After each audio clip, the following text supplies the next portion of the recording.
चङ्गुलमा पर्नु के बाध्यता हुन सक्छ? यो राज्यको लाचारीपन र तस्करी दलालसँग मिलोमतो गरेर नेपाली नागरिकलाई बेच्ने त्यो जिम्मेवारी राज्यले लिएको हो र नेपाली जनतालाई बेच्ने हत्याकाण्डबाट बेच्ने प्रपञ्चमा सबै तहको छानबिन गरेर उच्च स्तरीय न्यायिक छानबिन समिति गठन गरेर ती नेपाली जनतालाई अब उपरान्त बेचिनबाट बचाउनको लागि र तस्करीको चङ्गुलबाट बचाउनको लागि उनीहरूलाई सुरक्षा दिनको लागि बाध्यताले विदेशी नियोजकताले सुरक्षा दिनको लागि के गर्नुपर्छ भनेर छानबिनको माग गर्दै गर्दाखेरि आज यहाँ उपस्थित हुनुभएका अधिकांश चाहे सरकार पक्ष हुनुहुन्छ चाहे प्रतिपक्ष हुनुहुन्छ यहाँ सबैजना सांसदज्यूहरूको एकमत देख्दै गर्दाखेरि त्यो एकमत किन सदनमा उपस्थित हुन सकेन? मेरो प्रश्न यहाँ पनि छ। सरकार पक्षका सांसदहरू ताली बजाउनुहुन्छ त्यो मुद्दामा अनि आएर भन्नुहुन्छ नेपाली जनतालाई बचाउनुपर्छ सुरक्षा दिनुपर्छ भन्नुहुन्छ। कुन नैतिकताले भन्नुहुन्छ यहाँनिर? त्यसकारण मेरो प्रश्न छ सभापतिज्यू, यो विषयमा छलफल हुनुपर्छ। यो समितिमा यो प्रवेश गरिसकेको छ, यहाँ गृह मन्त्रालय आउनुपर्छ, श्रम मन्त्रालय आउनुपर्छ र हामीले तत्काल समितिले तत्काल उपसमिति गठन गरेर 3-4वटा कुरा स्पष्टसँग काम अगाडि बढाउनुपर्छ। राज्यका सबै निकाय मिलेर जनतालाई ठग्ने काम गर्दै गर्दाखेरि राज्य चुप लागेर बस्नुपर्ने अनि त्यसपछि निर्वाचित भएर आएका हामी जनताप्रति उत्तरदायी छौँ भन्ने सांसदहरूले जवाफ दिने बेलामा र त्यो भूमिका निर्वाह गर्नुपर्ने बेला पछि हट्नुपर्ने दलको हुइप लाग्यो भनेर माननीयज्यूले त्यो छातीमा हात राखेर भन्नुहोस् यो मुद्दा के राष्ट्रिय स्वतन्त्र पार्टीको मात्र मुद्दा हो र? त्यसकारण यो विषयमा म यहाँलाई अनुरोध गरिसकेपछि म विषय वस्तुमा प्रवेश गर्दैछु। तपाईको छानबिन भइरहेछ त सम्बन्धित निकायले छानबिन सभापतिज्यू यो मेरो समय हो भनेर हुन्छ। यो समितिमा मैले बनाएको समय हो र मैले सभापतिज्यू विषयमा आउनुस् न। मेरो समयमा बोल्दैछु। तपाई विषयमा आउनुस् न। मेरो विषयमा बोल्दैछु सभापतिज्यू। विषयमा आउनुस्। म मेरो समयमा बोल्दैछु सभापतिज्यू। पक्याले छानबिन गरिरहेछ यसमा। यो सार्वभौम सांसदले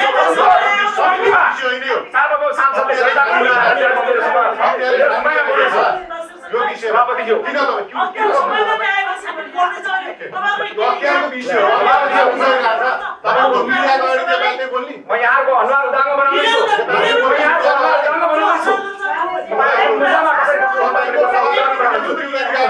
तपाईको सभापति गृह मन्त्रीलाई बेचिएको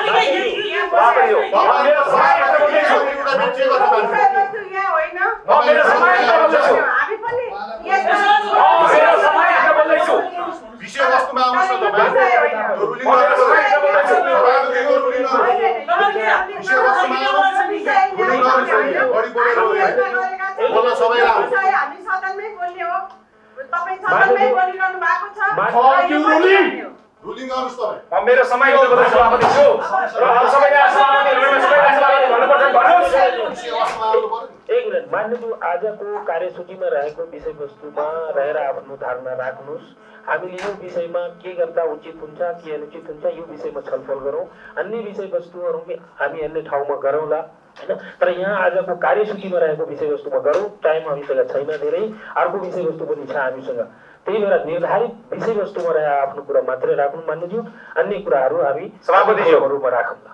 र मैले मेरो समयभित्र मेरा कुरा राख्दै गर्दाखेरि अरू माननीयज्यूहरूलाई आपत्ति हुनुपर्नेको कारण पनि मलाई स्पष्टसँग चाहिन्छ सभापतिज्यू। र मैले स्पष्ट भाषामा भनिसकेँ यो अन्तर्राष्ट्रिय तपाईले कसरी निरे सांसद अन्तर्राष्ट्रिय तपाईले हामीलाई निरे भन्नु रुलिङ गरियोस् बोल्दैछु तपाईले निरे भन्नु आफ्नो आजको सभापतिज्यू सभापतिज्यू रेकर्डबाट हटाइदिनु रेकर्डबाट हटियो यो पनि तपाईले उठाएर आफ्नो बोल्नु पर्छ तपाईको पार्टीले मुद्दा चल्यो पार्टीको मुद्दा हामी बोल्छौँ।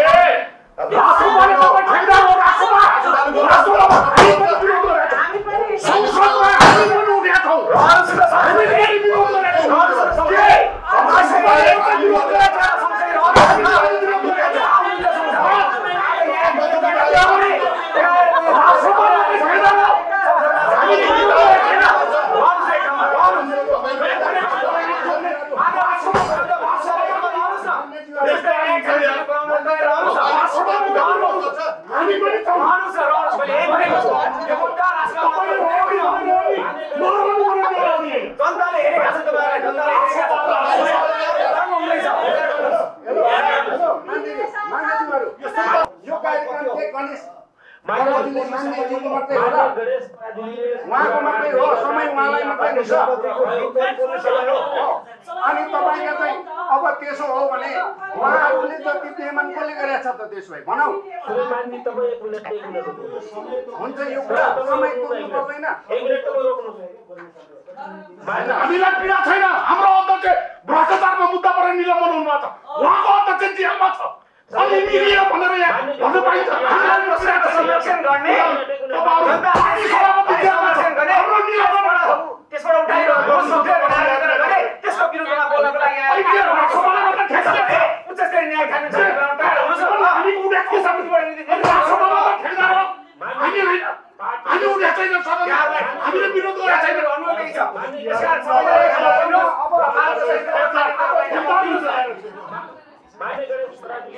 ठेकदार हुन पाइएन नि। मिडियाको अगाडि के सँगसँगै रहिदिनु छ। मेरो अनुरोध यति छ यहाँलाई, सँगसँगै रहिदिनु। तपाईँले रह भने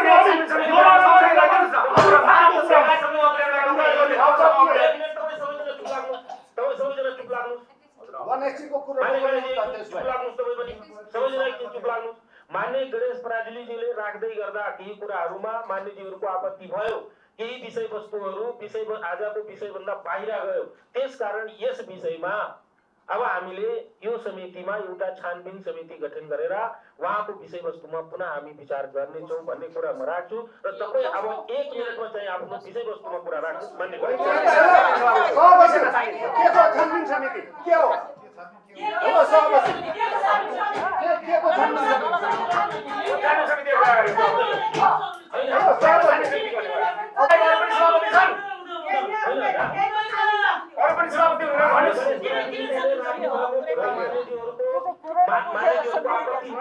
यस विषयमा हामी छानबिन गरौँला। मान्यज्यू उहाँले राख्नु भएको कुरामा आपत्ति चाहिँ केमा हो? आपत्ति कुरामा मान्यज्यूहरूको आपत्ति देखियो। उहाँले पनि पार्टीको कुराहरू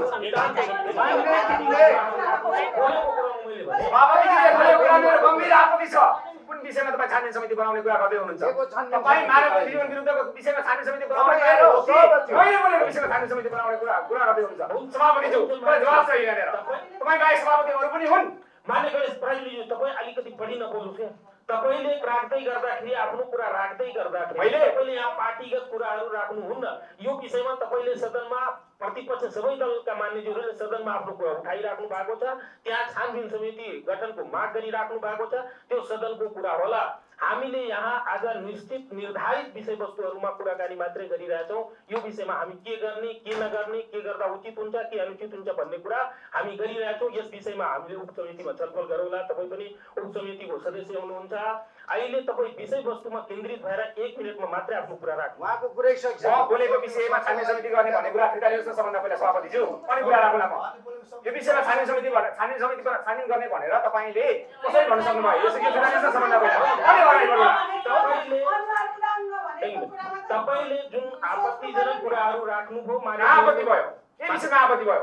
नेपाली एउटा भेटिएका छन्, प्रत्येक दिन हजारौँ भेटिएका छन् भन्दै गर्दा आपत्ति भयो। राज्य समितिबाट भइरहेको छ, आपत्ति भयो।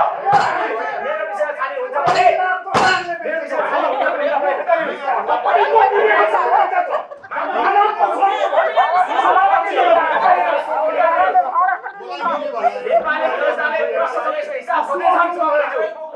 हामीले उप समितिमा छलफल गरौँ। अनि हिसाब समितिमा खोज्दियो, सदनमा खोज्नु पर्यो। उहाँले राखेको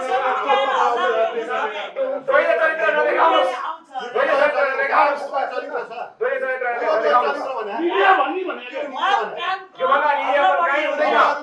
जनता बेचिराख्ने प्रत्येक सदस्य राज्यले गर्ने, सरकारले गर्ने, अनि आफ्ना नेता बचाउनको लागि त्यहाँ छानबिन गर्नु पर्दैन भन्ने, यहाँ जनता बचाउनु पर्छ भन्ने चरित्रले जनता बच्छ नि।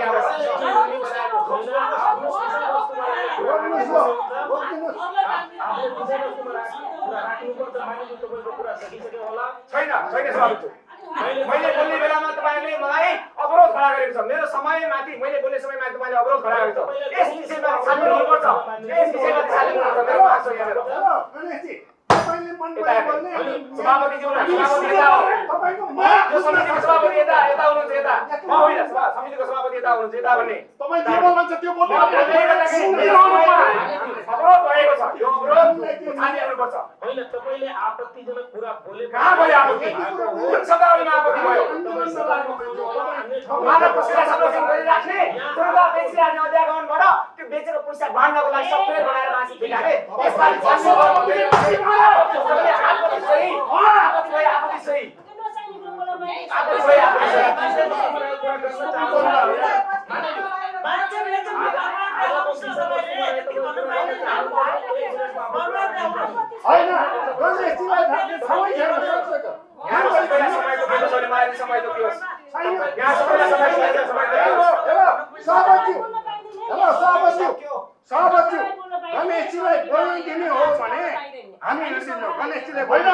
उहाँको पार्टी र उहाँको नेता मात्रै चोख हो, अरू सबै घुस्या, अरू सबै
संवेदनशील विषयमा आज पनि 1.5 लाख महिला घरेलु महिलाहरू विदेशमा विचलित छन्। तिनीहरूको उद्धार गर्दै गर्दाखेरि मन्त्रालयले उद्धार गर्न सकेन। अनि यस्तो विषयमा छलफल गरिरहेको खै गृहमन्त्री पैसा मन्त्री तपाईँ त कुरा त मान्नुहोस् कम्तीमा। यहाँले मान्नु भएको छ र मैले मान्नको लागि तपाईले जुन अन्य विषयवस्तुहरू उठाइराख्नु भएको छ यो सँग सम्बन्धित भएर त्यो विषयवस्तु हामी कार्य सम्पादन साझीकरण हाम्रो उपसमिति छँदैछ। हामी सबै पार्टी दलका मान्यज्यूहरू त्यसमा छौँ, तपाईँ पनि हुनुहुन्छ। यो सबै विषय हामी त्यसमा छलफल गरेर यदि त्यो विषयवस्तु छलफल गर्न लायक बन्छ भने हामी फेरि त्यस विषयमा बैठक बोलाउँला, छलफल गरौँला, सबै कुरा गरौँला। आज चाहिँ हाम्रो जुन निर्धारित कार्यसूचीमा रहेको विषयवस्तु छ त्यसमा मात्रै मान्यज्यूहरूको राय के छ, यसमा हामी कसरी निकास दिउँ, कसरी अगाडि बढौँ भन्ने सन्दर्भमा छलफल हुन लागेको हो। अब यो सन्दर्भलाई तपाईँले जोडेर दुनियाँभरिको कुरा चाहिँ आजै चाहिँ उठाउन यसमा हामीले समयको हिसाबले पनि यहाँ विषयवस्तुको हिसाबले पनि सम्भव छैन। त्यसकारण मान्यज्यू आज तपाईँले राखिसक्नुभयो, आफ्ना कुराहरू राखिसक्नुभयो हैन। बैठकलाई 1998 देखि तपाईँले 1900 लागेको प्रतिबन्ध फुकाएर बन्द भयो प्रतिबन्ध भन्ने त्यो विषयवस्तु भन्दा बाहिर आउँछ भने त्यो कुरा तपाईँ भनिसक्नुभयो। अब त्यो पटक त्यो कुराहरू भनिराख्नु पर्दैन मान्यज्यू। अब तपाईँ चाहिँ 1 मिनेटमा यो विषयवस्तु आजको कार्यसूचीमा रहेको विषयवस्तुमा मात्रै 1 मिनेटमा आफ्नो कुरा राख्नु, अन्य मान्यज्यूहरू यहाँ आफ्नो कुरा राख्नलाई तयार हुनुहुन्छ। हस्, म 1 मिनेटमै सकाउने छु। यो समितिमा यो विषयवस्तु छिरिसकेको छ र यो समितिले यो विषयवस्तुमा निर्णय गर्दै गर्दाखेरि गृह मन्त्रालय र श्रम मन्त्रालयको संयुक्त सहभागितामा अध्यागमन र श्रम मन्त्रालयको अनुगमन भन्नुपर्छ, त्यसको प्रतिवेदन हुनुपर्छ र विशेष गरी दुई देश बीच भएको सम्झौताको यथार्थ त्यहाँ साँच्चै नेपाली नागरिकले सुरक्षा पाउँछन्, नेपाली महिला कामदारले सुरक्षा पाउँछ भनेको ग्यारेन्टी र त्यसको लागि मेकानिजम बनेको कुराको सुनिश्चित गर्नको लागि अनुगमन सहित भइसकेपछि मात्र यो समिति त्यो निर्णय पुग्नुपर्छ र यो समितिले उपसमिति बनाएर यो काम गर्छ भन्ने मलाई आशा छ।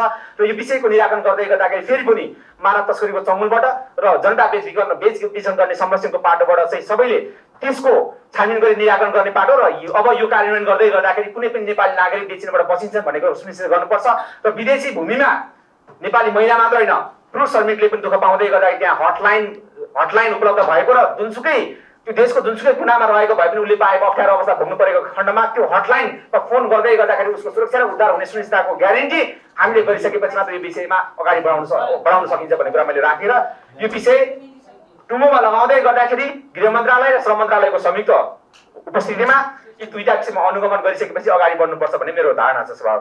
धन्यवाद।